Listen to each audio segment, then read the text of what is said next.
All right, sports fans, how's everybody out there doing? William Martin coming at you one more time here on YouTube with another edition of the 300 Pounds of Sports Knowledge Podcast. Now, when you think about athletics at the University of Alabama, the first thing that comes to mind for most people is their football program, and for good reason, as the Crimson Tide have one of the best college football programs historically. You think about the great run that Alabama enjoyed under Bear Bryant, and then, of course, the dynasty that we just saw under the recently retired Nick Saban. And even though that the folks in Tuscaloosa are accustomed to seeing Alabama in championship situations, it's a little bit different right now because we're witnessing Alabama do it on the hardwood in men's basketball. Now, with Saturday's 89-82 victory over Clemson in the West Regional Final, the Tide are now getting ready to pack their bags for the desert in Arizona for the Final Four this weekend. And of course, the folks from Tuscaloosa, they're no strangers to making the trek out to the desert. Of course, you think about that epic national championship game that Alabama had several years back with Clemson, of all schools, that took place at the University of Phoenix Stadium, where the Crimson Tide won another national championship in football under the great Nick Saban. But nonetheless, it's all about basketball right now at Alabama. And you think about the job that Nate Oates has been able to do, as in just 5 years, he's gotten Alabama to this point, a point that they've never been to before, as far as being in a Final Four. And now they're just two wins away from claiming the school's first national championship in b-ball. You think about how things turned around for Alabama heading into this NCAA tournament. The Crimson Tide finished the regular season by losing four out of their last six, which included getting bounced out in their first game of the SEC tournament by Florida. Matter of fact, two of those losses coming down the stretch came against the Gators. But when it was all said and done, we saw the SEC as a whole get eight bids for the NCAA tournament. They got two into the Elite Eight, Alabama and Tennessee. And it was one of those things where, you know what, Alabama was just simply battle tested, and they've been able to take care of their business so far in this NCAA tournament. Of course, for me, I think the turning point for Alabama, to me, in my opinion, came in the second round in their win over Grand Canyon. Yes, Grand Canyon was a 12 seed, but you know what?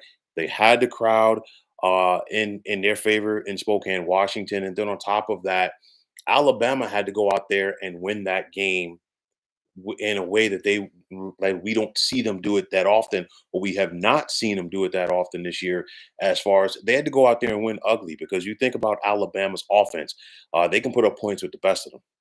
That was not the case against Grand Canyon. They had to go out there and win a slugfest, and I think even though the Grand Canyon was a 12 seed, I think that gave the Crimson Tide some confidence, and I think the icing on the cake, if you will, came in the Sweet 16 when Alabama went out there and upset North Carolina. Now, granted, they faced Clemson earlier this year. The Tigers got the best of the Crimson Tide in this one, but the Crimson Tide got the best of them in the rematch, as their offense simply just took over in that second half. And their offense was really clicking for the most part against North Carolina.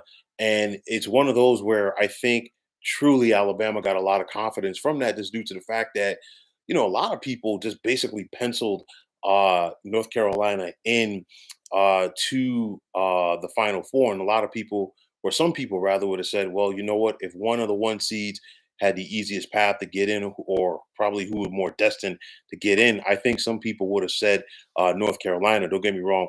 UConn is dominant, but they had a tough bracket. Purdue, questions about what has happened with the Boilermakers, in past NCAA tournaments in recent years. And then, of course, we saw Houston fall short of getting to the Final Four. But nonetheless, Alabama beating North Carolina in that game, I really do think that gave them a lot of confidence. They were ready for the rematch with Clemson in LA this past Saturday. And of course, the rest is history for the Crimson Tide right now. top scoring offense in the nation. And when Alabama gets rolling on offense, just get out of the way. The guard play, I think, really defines this team. You think about, especially what we saw in that second half on Saturday against Clemson by Mark Sears. But then you also have to respect the game of Aaron Estrada. And when you watch Mark Sears. And when you watch Aaron Estrada play, both of these guys are fearless. Both of these guys are not afraid of the big moment. Both of these guys are not afraid of the big stage. And those are the type players that you need in these situations to get to this point. And if you want to get to that extra level, rather, which is indeed winning the national championship. But, this is a dawn of a new day in Tuscaloosa. It's one of those where sometimes it's the team that you don't expect to get there that does it. And of course, Alabama had a phenomenal year last year. They won 31 games. They were a one seed, but they were knocked out in the Sweet 16. And that was a team that a lot of people had pegged to get to the national championship game. A lot of players have changed or that were on that team last year are not here now. It's basically a new squad under head coach Nate Oates. And at the end of the day, this is a team that finally was able to break through and get the Crimson Tide to the Final Four. They've been close before. You think about Mark Gottfried's club that got to the Elite Eight back in 2004 as an eight seed. He got them to the NCAA tournament a couple of times, but they weren't able to get through. Some lean years under Avery Johnson and Anthony Grant, but now things are definitely trending upward for Alabama. Now, if you're a Crimson Tide fan, you had to sit back about 5 years ago and see Auburn have this moment as the Tigers were able to break through and get to the Final Four. Now it's the other team that calls the great state of Alabama home that will be dancing in the Final Four for the first time in program history. At the end of the day, Nate Oates, in my opinion, he's never going to have to buy another meal, arguably, in Tuscaloosa after being able to cut down the nets and get this team to the Final Four, as he is building a basketball program there. Okay. This is a football school. Don't get me wrong. Yes, I totally get it.